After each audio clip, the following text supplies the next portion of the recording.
como acostumbro hacer algunas veces, preguntarle, ¿se recuerda de qué hablamos el domingo pasado?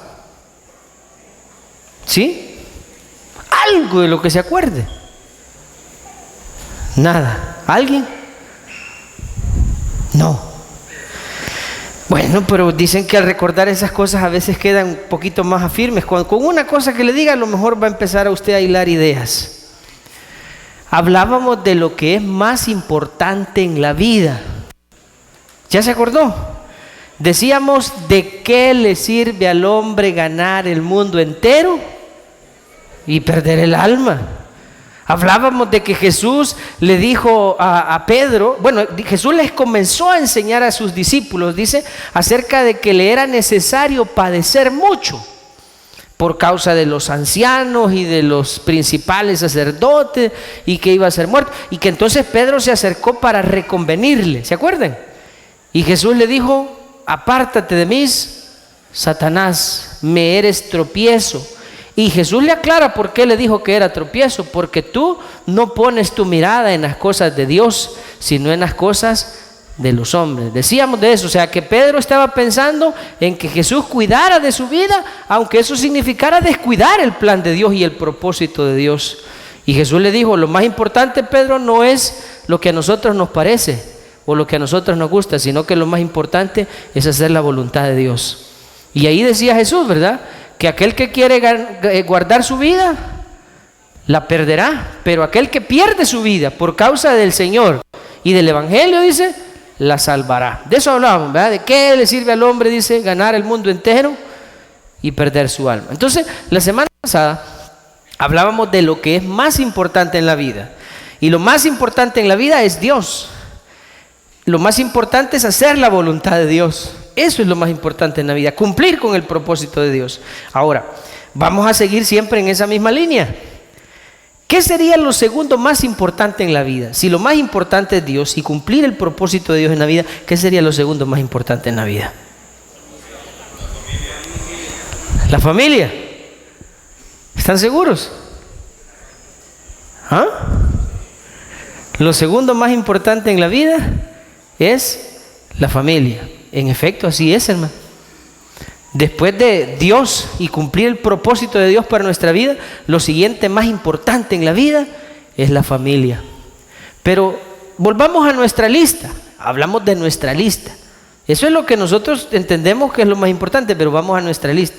En su lista de prioridades, ¿qué es lo más importante? En su lista. El dinero, el trabajo, los estudios. Para muchos eso es, ¿sí o no? Buscar el éxito personal, buscar la realización personal, buscar su propia satisfacción. Ese es para muchos su ¿cómo se llama? Los primeros componentes de su lista de prioridades para su vida. Pero según el orden divino, fíjese, porque estamos estableciendo el orden, ¿verdad? Lo más importante tendría que ser Dios, cumplir el propósito de Dios con el que nos creó. Eso es lo más importante. Y después de eso, lo siguiente sería cuidar de nuestras familias. Así debemos vivir nosotros. Y ese debe de ser el orden de prioridades de todo lo que nosotros, de la manera en que nosotros vivimos. Fíjese que lamentablemente la sociedad moderna ha introducido cambios en la sociedad, en la familia, y esos cambios han afectado considerablemente a las familias actuales. Hoy cada vez las personas disfrutan menos de su familia, y no me lo va a dejar mentir usted. Hoy en día cada vez las personas disfrutan menos de su familia, por muchas razones. Primero, una de ellas es porque vivimos a un ritmo acelerado, ¿o no es cierto? Hoy en día vivimos a un ritmo acelerado. No sé si usted se ha percatado que a veces la semana siente uno que se pasan de un día, acaba de ser domingo y domingo otra vez, ¿verdad? Hay muchos que sienten, no es que el tiempo vaya más rápido, hermano, es que hoy el tiempo va más rápido. Dicen, el tiempo es igual, pero nosotros sentimos que vivimos más acelerados. ¿Cuál es la famosa enfermedad del siglo XXI? ¿El qué? ¿Y qué cree que es lo que produce el estrés? Que vivimos así, mire, afanados y así, ve. La era de las comunicaciones, dicen, pero vivimos cada vez más acelerados. Entonces, la sociedad moderna ha introducido esos cambios que han afectado considerablemente a las familias hoy en día. Y hay personas que llegan a tal punto de haber sido afectadas que consideran que el matrimonio es algo no conveniente. ¿Me creería lo que le estoy diciendo? Hay personas que han llegado a la conclusión que casarse no es una buena decisión.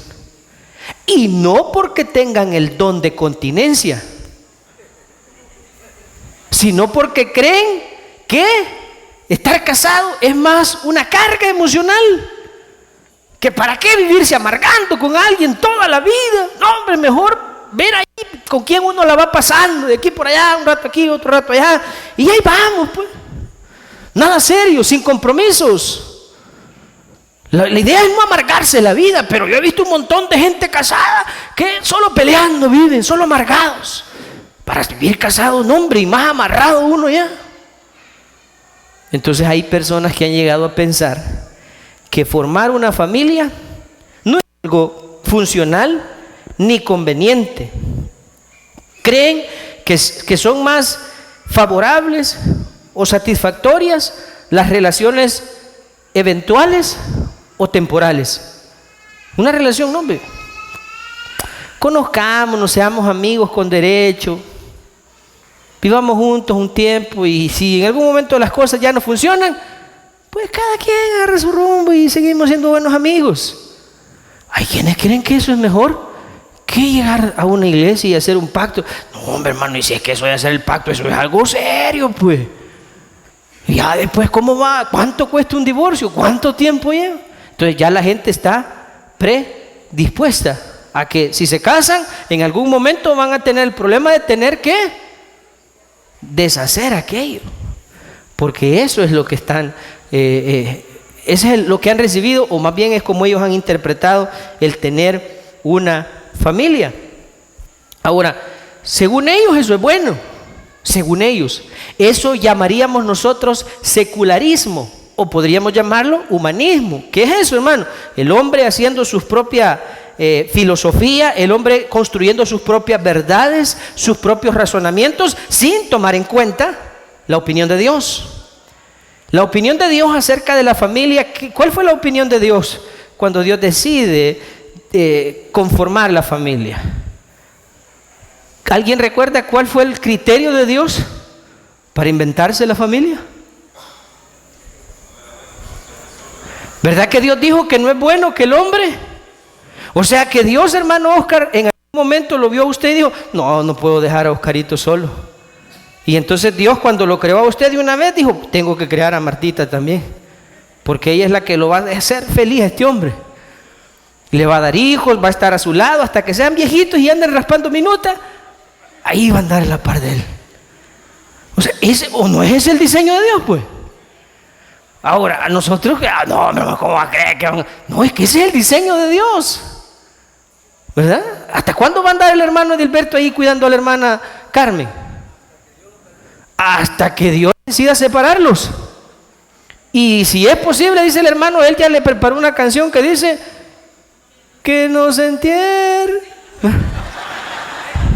Entonces, es porque ese es el diseño de Dios. Pero los hombres nos resistimos al diseño divino y decimos, no, borremos eso. Construyamos nuestros propios principios. Construyamos nuestra propia manera de ser. Y dicen, no, hombre con mujer no. Mejor hombre con hombre. Es más bonito. Se entienden mejor, porque ¿quién puede entender mejor a un hombre que otro hombre? ¿Verdad que hasta suenan, los brutos estos hasta suenan lógicos? Según ellos, pues. ¿Quién puede entender mejor a una mujer que otra mujer.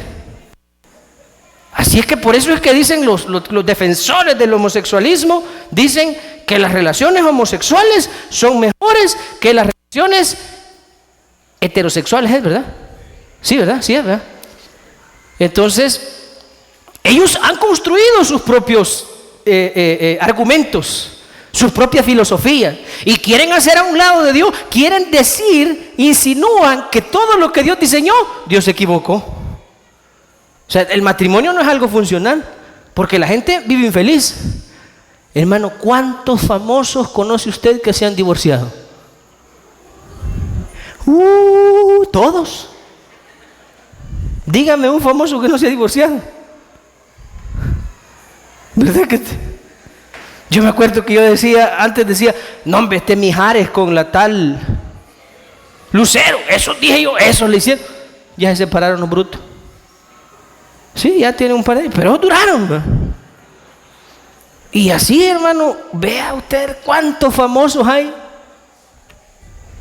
Estaba viendo, porque estuve leyendo acerca de esto, de cuántos, porque yo quiero relacionar esto, ¿qué es más importante?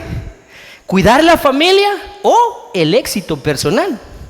Entonces yo veía cuántos millonarios se han divorciado.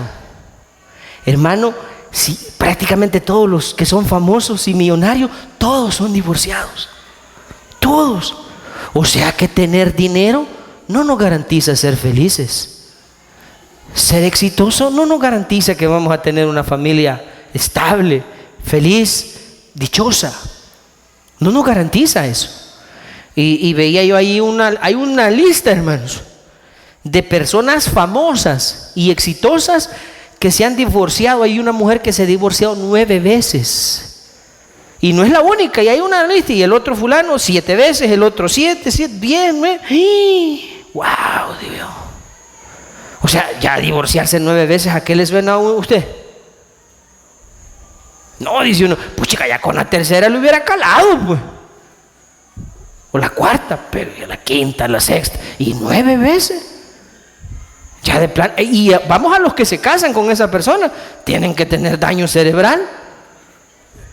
Saber que ya se divorció 5 veces y que usted ¿se casaría usted con una persona que ya se divorció 5 veces? No, hombre, ¿para qué? Ahora, esas son las cosas que el mundo nos alienta o nos invita a hacer. Los conceptos que el mundo nos invita a que nosotros adoptemos.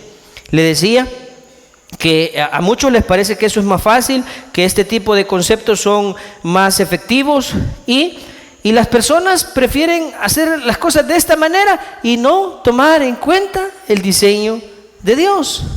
Resultado, la sociedad resquebrajada es la palabra, y inmoral con la que vivimos hoy en día. Esos razonamientos a lo único que nos llevan es al fracaso, a dejar el orden divino para sumergirnos en una cantidad de problemas que no nos van a hacer felices. Vamos entonces esta noche a ver un pasaje en las Escrituras que está en la primera carta a Timoteo, capítulo 3, versículos del 1 al 5 vamos a leer, mis hermanos. Primera a Timoteo 3, del 1 al 5. El mensaje de esta noche se titula: La familia es más valiosa que una vida exitosa. Me salió con rima, ¿verdad? La familia es más valiosa que una vida exitosa. Si usted tuviera que decidir entre tener éxito y tener una familia feliz, ¿cuál de las dos escogería? La familia feliz. Está seguro y segura. Porque puede ser que eso decimos en palabras, pero en la práctica podríamos estar haciendo otra cosa. Y ya se lo voy a mostrar. Primera Timoteo 3, del 1 al 5. Dice Pablo, escribiéndole a su discípulo Timoteo: palabra fiel. Si alguno anhela obispado, buena obra desea.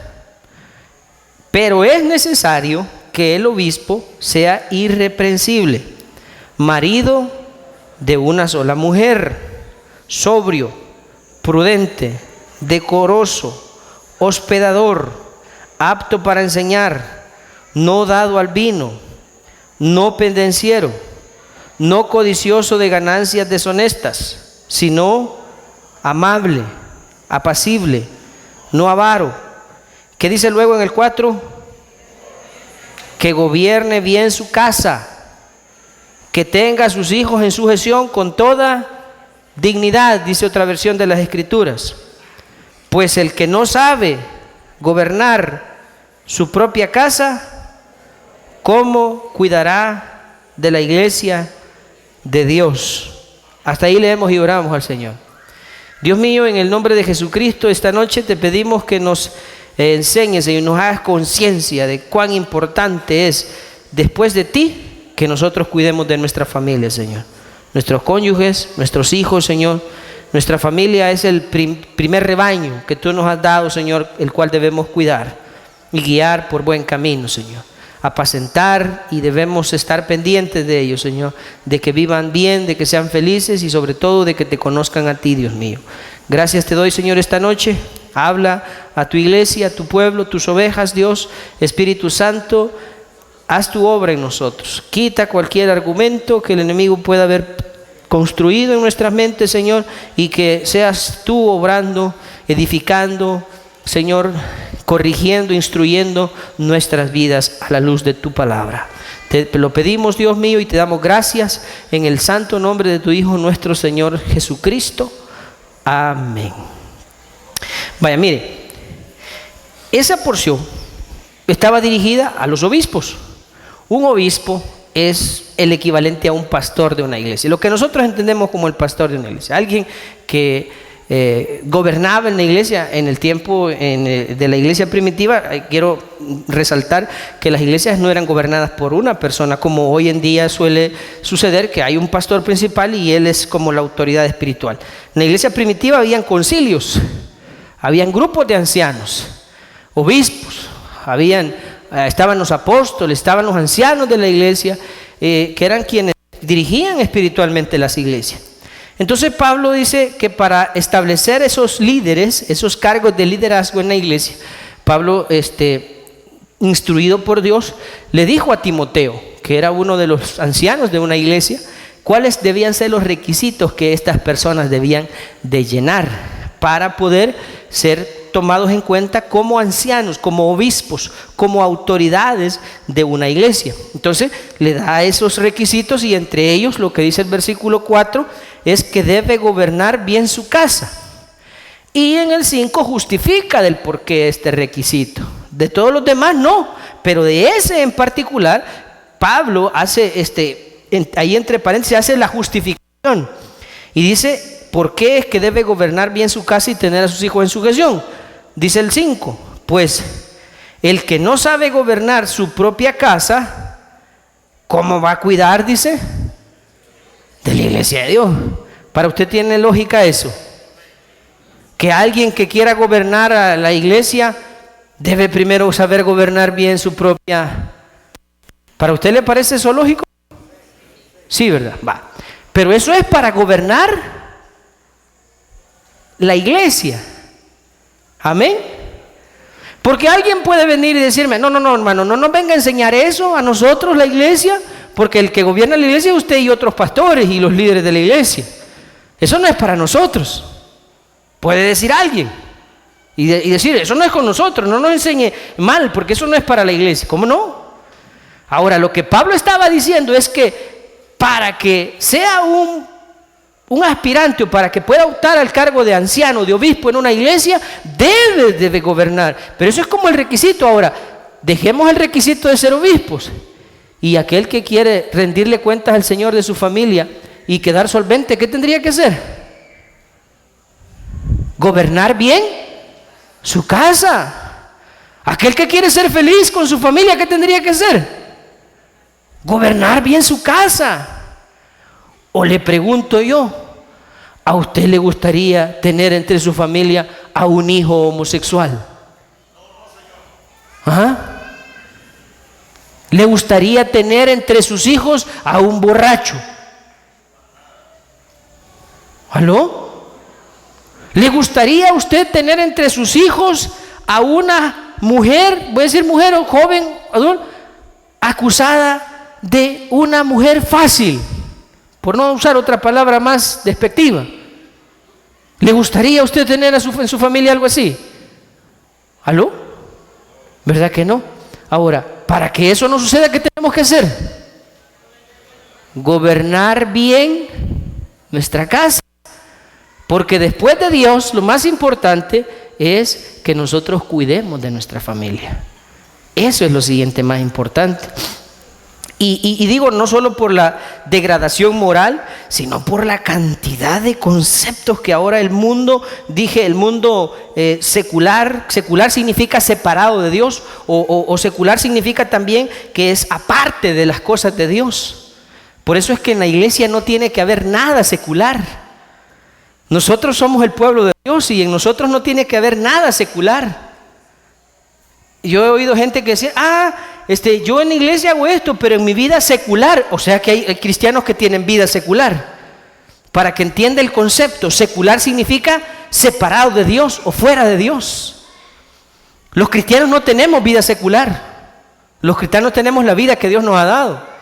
Y en la vida que Dios nos ha dado somos maestros, arquitectos, ingenieros, maestros de obra, policías, soldados, lo que sea. Pero no es la vida secular. Es la vida que Dios nos ha dado. Los cristianos no tenemos vida secular, hermano. Hoy, para cuando te hablo no diga, en la vida secular. Yo allá no secular. No, nosotros no tenemos vida secular. Secular es los que están sin Cristo. Usted y yo somos hijos de Dios y nos movemos alrededor de Dios. Y hagamos lo que hagamos, somos de Dios. Así dice la Biblia, ¿verdad? Si vivimos, para Él vivimos, y si morimos, para el Señor morimos. Entonces, esos conceptos seculares son los que a nosotros nos dicen, no, hombre, acompáñate. ¿Por qué te vas a casar? Imagínate que no te funciona. Son consejos que algunos dan. Y ojo, en las iglesias hay personas que dan este tipo de consejos. No, hombre, acompáñate y a ver cómo te va. Y si no te funcionan las cosas, después te casas por lo civil. Pues sí. ¿Para qué te vas a ir a...? Acordate que ahí en la iglesia el pastor te dice que esa es una sola vez y para toda la vida. Si en todo caso te querés casar, casate por lo civil, pues. Pero no te vayas a meter en ese rollo de casarte en la iglesia, porque ahí sí arruinaste. Mire usted qué consejos, qué gente más bruta. ¿Sabe por qué? ¿Qué pasa, pues?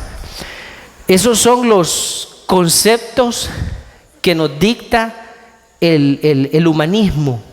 El humanismo que saca a Dios de todo en lo que usted y yo estamos.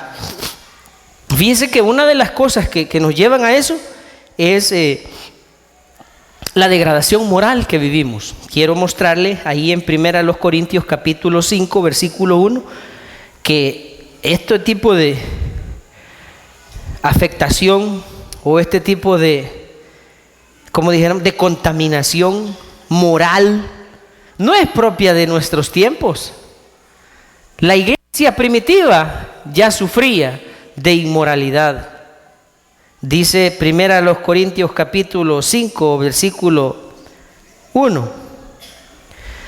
Dice Pablo, de cierto, dice, se oye que hay entre vosotros, para que nos ubiquemos. Vosotros, ¿quiénes eran vosotros ahí? Eran los hermanos de la iglesia en Corinto. O sea, es a la iglesia que le ha escrito Pablo. No le escribió a los gentiles. Ojo, no le escribió a los gentiles, le escribió a la iglesia. Estaba llamándole la atención a la iglesia, Pablo.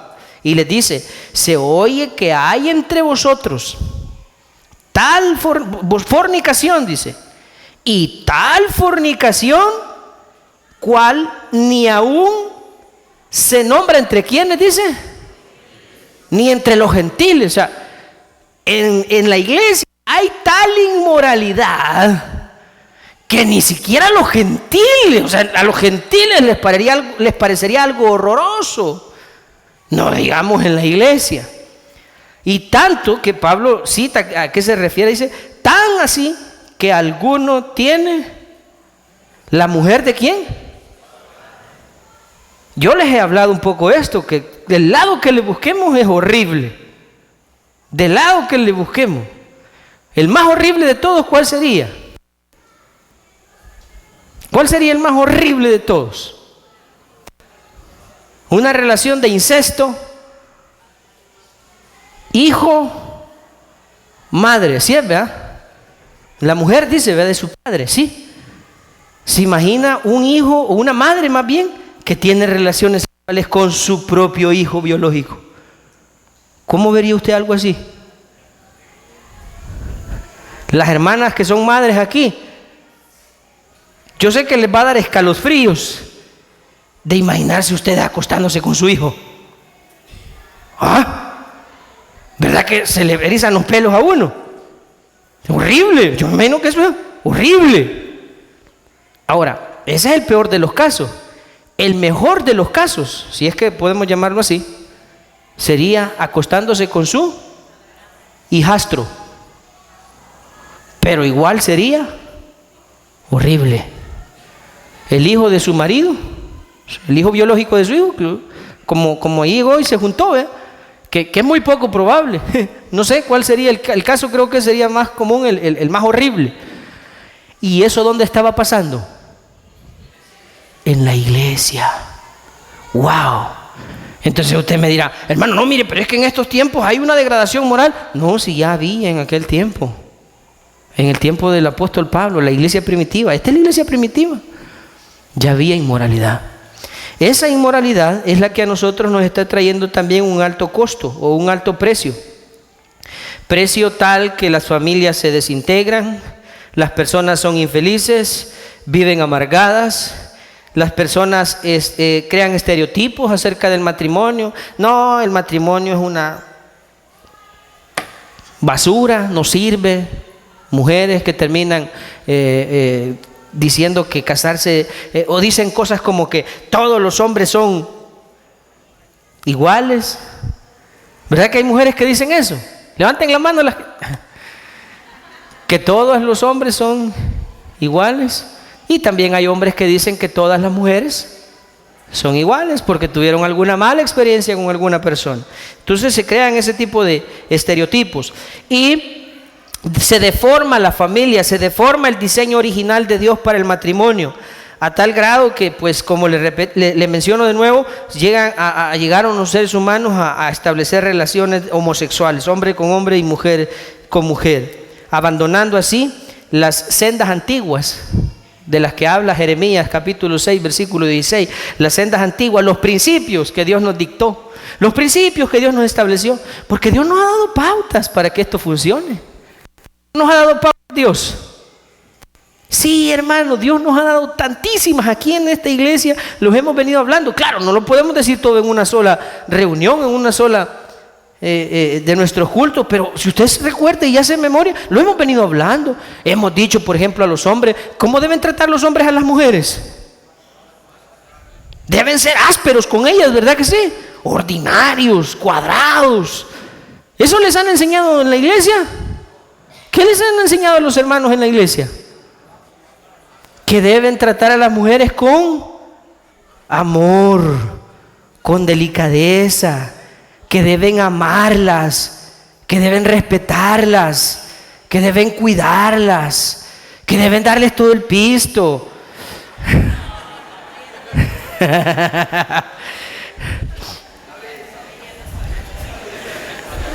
Yo no sé cuál es el problema que los hombres tienen en darle todo el dinero a las esposas. Ay, pastor, usted nos está enseñando porque usted es un mandilón. Yo no sé cuál es el problema. Es lo más fácil del mundo. Usted les da todo el dinero a ellas y luego les dice, paga la luz, paga la casa, paga la energía, paga esto, llévanos a comer, paga la pupusa, comprame esto, comprame otro, comprame aquello. Tiene que darlo, ¿por qué? Porque ya tiene todo el dinero, pues. Y ya no me puede volver a molestar todo el resto de la quincena. Y decirme, dame. ¿Cómo dame? Si ya te lo di todo, dame de comer. Y es la solución más fantástica. Pues sí, yo sé que algunos de ustedes dirán, pero yo desde hace tiempo lo hago. Y de todas maneras somos una sola carne. Si aguantamos hambre, vamos a aguantar hambres todos, ¿verdad? Y ahí ya no hay tales de que vos vas a saber que hiciste el pisto. Ah, vos lo escondiste, quizás él lo está dando a la otra. Y si todo te lo dice, el cheque te endosé, ¿verdad? Y a mí, mire, usted me va a ver, pues usted dirá, está dando testimonio, el pastor se está quejando. Vaya pues, yo me voy a cortar el pelo y cuando termino de cortar el pelo, vaya para acá. Y entro, mira, me gusta esta corbata, comprámela. Pues, y anda el piso, ¿qué me va a decir a mí? Oh, que no sé qué. Dale. Entonces, en la iglesia nos han enseñado mucho, eso no está en la Biblia, yo nomás estoy dando testimonio de mi tragedia, digo, de mi matrimonio. Estoy bromeando. Pero es cierto que yo le doy todo a mi esposa, sí, para que no hayan... Ya. Entonces, a los hombres aquí se les ha enseñado a respetar a sus esposas. No, aquí no le enseñamos, sea machista, cuando la mujer haga, dele riata. No está en la Biblia. No podemos enseñar esas cosas. Entonces, Dios nos ha dado pautas. Dios nos ha dado sus pautas, pero también el mundo nos ha dado las suyas. Lamentablemente, muchos prefieren tomar las pautas que el mundo les da y no las que Dios nos da. ¿Cuál es el resultado? ¿Cómo vivimos ahora? ¿Cómo algunos califican a aquellas familias que tratan de apegarse a estos principios que Dios nos ha dado? ¿Cómo las califican? ¿Cómo las tildan algunos? ¿Anticuados? ¿Qué más? Uy, qué aburrido. Y ustedes así viven, como dice, uy, eso no es divertido. Pues no será divertido, pero se vive mejor. Y corrijo, sí es divertido. Yo creo que es mejor vivir a la manera de Dios que a la manera del mundo. No estoy diciendo que es fácil, no estoy diciendo que no hay problemas, no estoy diciendo eso, porque como todos los seres humanos debemos reconocer que las familias están conformadas por personas imperfectas. Siempre habrá problemas. Le decía yo que es como querer buscar la iglesia perfecta, la iglesia donde no hay problemas. No, yo me voy a ir de esta Peniel porque aquí muchos problemas hay. Y cuando usted se vaya a otra iglesia, ahí van a comenzar los problemas, porque usted es el problema. ¿Sí? Usted que se queja de todo y no hace nada. Porque se ha fijado usted que los individuos miembros de congregaciones que más se quejan son los que no hacen nada, ni dan nada. Y esos son los que más se quejan. Los que más hablan, los que más son los que no hacen nada. ¿Quiere usted saber a alguien que no diezma? Óigalo hablar de la iglesia. Y ahí va a saber, este no diezma, va a decir usted. Ni hace nada, por eso está hablando. Porque el que hace algo, mire, porque está haciendo lo que tiene que hacer. Yo he aprendido eso cuando ay, que aquí en la iglesia no hacen nada, que este maje no diezma. Por eso es que darle con eso. Entonces, nosotros tenemos los principios de Dios y tenemos los principios del mundo. Queremos vivir felices, no hay mejor vida que la que Dios nos da. Esa es la mejor. Seguir los principios de Dios. Por eso dice la Biblia en Jeremías 6:16 que preguntemos cuáles son las sendas antiguas. ¿Cuál es las sendas antiguas? El camino que Dios nos trazó, hermanos. Pero a nosotros andamos queriendo hacer caminos en otro lado, nuestras propias veredas, a nuestra manera. Y Dios dice, ahí está el camino. ¿Por qué querés inventar otro, pues? Hacer las cosas como yo te digo y te va a ir bien. Vas a ser feliz, bienaventurado. El que haya esposa, dijo Dios. Pero hay algunos que ahora dicen, no, hermano, no, yo, pues que conmigo se equivocó Dios. Porque yo haberme casado con esta mujer, dicen algunos, es lo peor. Y otras mujeres dicen, haberme casado con este, hermano, fue mi peor error en la vida. Pues entonces Dios se equivocó. ¿O se equivocaron ustedes? ¿O ustedes no están llevando las cosas por el rumbo que Dios quiere? ¿Me entiende? Pero no vengamos a decir que Dios se equivoca. Entonces le decía que la inmoralidad ha estado ahí presente y la inmoralidad ha hecho estragos. Venimos nosotros y nos queremos apegar al diseño de Dios y nos llaman anticuados, nos llaman aburridos, nos llaman locos, nos llaman fanáticos, nos llaman de un montón de maneras. Pero como a nosotros no nos interesa impresionar a nadie, sino que ser felices apegándonos al diseño de Dios, vamos a buscar lo que Dios nos dice y olvidemos lo que el mundo nos enseña. Los roles. Otro de los problemas que sufre en la familia es por ese intercambio de roles. Quiero contarle algo. Podemos nosotros palpar por lo que dice la Biblia que el diseño de Dios, original de Dios, era que en una familia, una relación hombre y mujer, el hombre era el responsable de proveer el sustento para la familia. Y la mujer, según el diseño de Dios, era la encargada de tener hijos y cuidarlos. Por eso hay un pasaje que polémico, por cierto, que dice que la mujer se salvará, dice, ¿cómo dice? Engendrando hijos, así dice, ¿verdad? Y en el diseño de Dios, la que tenía que estar ahí más pendiente de los hijos era la mamá. Ahora la sociedad moderna nos dice que eso se llama, ¿cómo se llama? Querer que la mujer esté en la casa cuidando a los hijos y que solo el hombre salga a trabajar. Machismo. ¿Pero quién dice eso? La sociedad. Eso se lo inventa. O sea, eso de la liberación. No, yo no estoy aquí siendo un machista, solo estoy diciendo lo que la Biblia dice. Hoy hay un montón de movimientos, que la liberación femenina y que la mujer va a trabajar. Va, deténgase. ¿Qué pasa cuando el hombre y la mujer se van a trabajar? ¿Qué pasa con los hijos? ¿Quién nos cuida? Nadie. Alguien los cuida. El bicho marero que anda ahí en el pasaje, él se los cuida. Sí. Bien.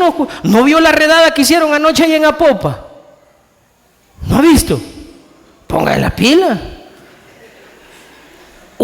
Las maras alquilaron un estadio ahí en Apopa, donde jugaba el Vendaval. Llevaron unos grupos que cantan música de mareros. Hicieron un concierto y les cayó la policía. Hubo una redada, 231 detenidos, todos pandilleros. Póngale las pilas, hermano. A ver si ahí anda alguno suyo. Y entonces, todo eso. Y niños menores de edad, un montón de menores en la fiesta esa, bendita fiesta de mareros, de pandillas. ¿Verdad? Ahí se entera mañana o más tarde ahí en las noticias. Entonces, ¿qué digo con esto? O sea, cambiaron los roles.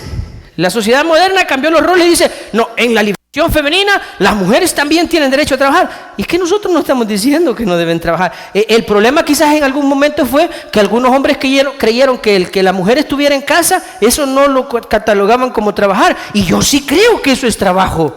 Y un arduo trabajo. Cuidar a los hijos. Y ese es el rol que Dios le dio a la mujer originalmente.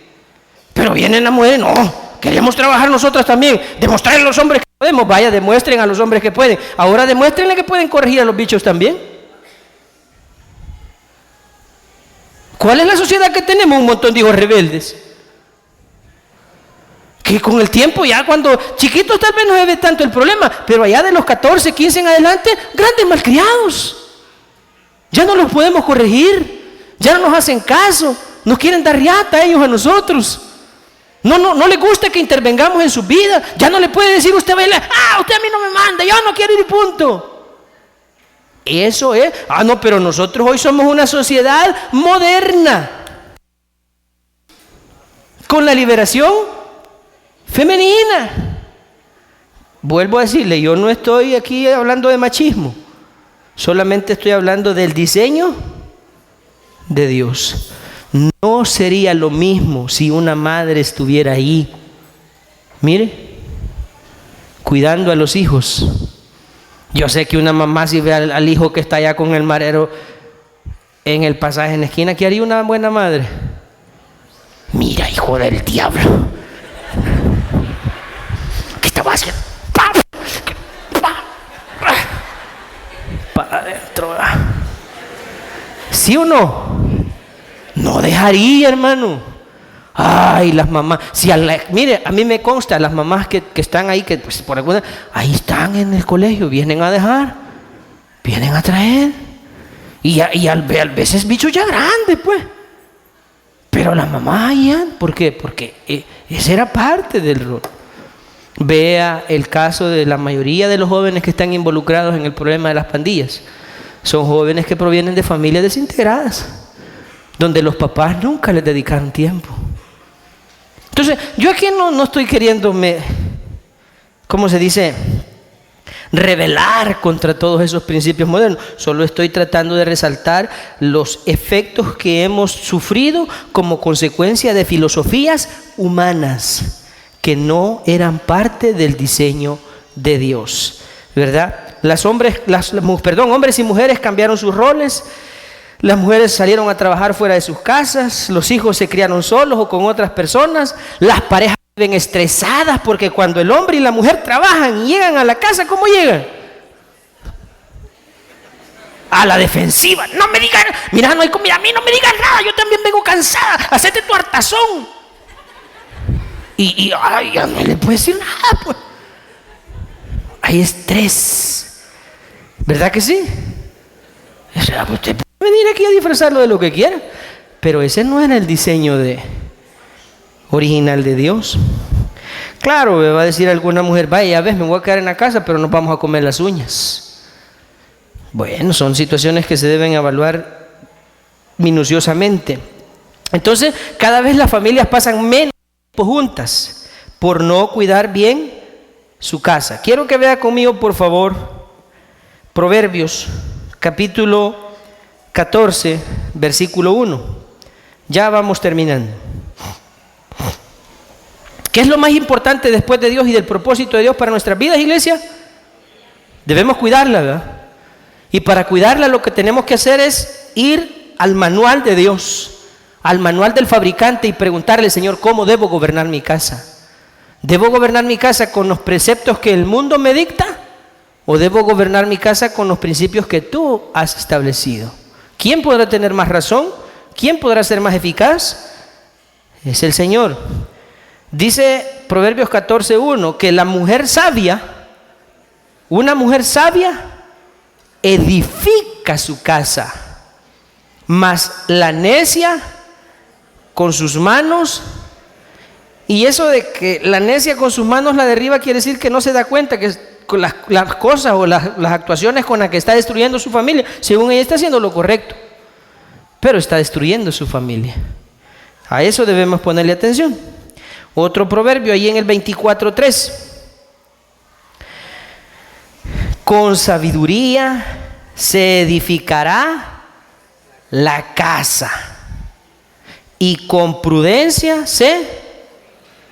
Mire, otro problema que tiene la familia, con muchísimo cariño y respeto por todos ustedes, hay un montón de adultos que creen que ya lo saben todo y viven neciamente, fíjense. Ese es un grave problema que yo he podido palpar, que creen que lo saben todo, aunque su barco va con todo hacia el fondo del mar. Su barco se está hundiendo. Pero vaya usted a darles una opinión o una sugerencia. ¿Y qué me va a decir a mí? No, yo nada, sí, ahí está la Biblia. Ahí está la Biblia. Si usted sabe más que Dios, entonces siente a Dios y enséñale. Pero yo no creo que ninguno de nosotros sepa más que Dios. Entonces lo más sabio que nosotros podríamos hacer es sentarnos a oír a Dios, que el Señor nos instruye, que el Señor nos enseñe a vivir. El que nos creó, el que nos diseñó, sabe lo que más nos conviene a nosotros, y Él nos da su palabra y nos da sus consejos. Que nosotros nos creemos ¿cómo se llama? La última Coca-Cola del desierto es otra historia. Yo conozco gente arruinada, pero son unos grandes soberbios. Soberbios. Se están hundiendo en la miseria, y no hablo de la miseria económica, sino sus familias son un desastre. Pero hábleles usted de que, mire, lo que usted debería hacer es esas cosas de Dios no me hable. Vaya. ¿Sabe qué hago yo con esa gente? Decirle buenos días, a Dios. ¿Para qué? Dice la Biblia que instruir al necio, ¿qué es, hermano? ¿Conoce lo que dice la Biblia? Dice que instruir al necio es necedad. ¿Qué quiere decir? Que cuando uno quiere enseñarle a un necio, uno se vuelve necio también. Da al sabio, dice, y será más sabio. Pero instruir al necio es perder el tiempo. Y yo no creo que mi Dios se equivoque. Entonces, cuando yo me topo con esa gente que lo sabe todo, que ya no se le puede enseñar nada, no, mi papito, y yo, ¿para qué te voy a quitar tu tiempo si vos ya lo sabes todo? Dale tu manera. Es diferente cuando hay personas y dicen, no, mi hermano, nosotros nos está yendo mal. ¿Habrá algo que usted pudiera sugerir? O la Biblia, ¿habrá algo en la Biblia que nos pueda enseñar, hermano, para resolver? Es otra historia. Por eso dice la Biblia, da al sabio y será más sabio. Entonces, nos topamos con ese tipo de situaciones en que las personas no quieren nada de Dios en sus vidas. No quieren seguir sus consejos, no quieren seguir sus preceptos, y el resultado es fracaso. Por eso dice ahí ese Proverbio 24:3, con sabiduría se edificará la casa. ¿Y de qué sabiduría hablamos? De la sabiduría que viene de Dios. No puede haber otra sabiduría mejor que esa. Concluyo diciendo, el vivir, que nuestras familias sean felices, está al alcance de nuestras manos. Sí, Señor, está al alcance de nuestras manos. No es algo imposible, no es algo inalcanzable, no es una utopía. Que alguien diga, mire, hermano, yo quiero tener una familia feliz, eso no es algo imposible. Es posible, está al alcance nuestro, siempre y cuando escuchemos la voz de Dios y hagamos las cosas a la manera de Dios, no a la manera del mundo. El humanismo ha entronado al hombre, ha puesto el hombre como la razón y la razón de ser y el objeto de todo lo que se hace. Dios nos dice que no es así, que Dios debe estar en el centro y Dios debe de ser la razón de ser, el origen y la razón de ser de todas las cosas. Cuando vivimos de esa manera, nos va bien. Cuando nosotros sacamos a Dios del plano y queremos hacer las cosas como a nosotros nos da la gana, fracasamos. Si usted todavía no ha entendido eso, tiene problemas. Llegar a darse cuenta que separados de Dios nada nos saldrá bien es el principio para tener una vida exitosa. Así es que la vida exitosa no es más importante que la familia. La familia es más importante que el éxito. Yo le dedico tiempo a mi familia de calidad, los amo, los cuido, los guío, los pastoreo como a Dios le agrada, y el resultado es que voy a tener una vida exitosa. El que tiene oídos para oír.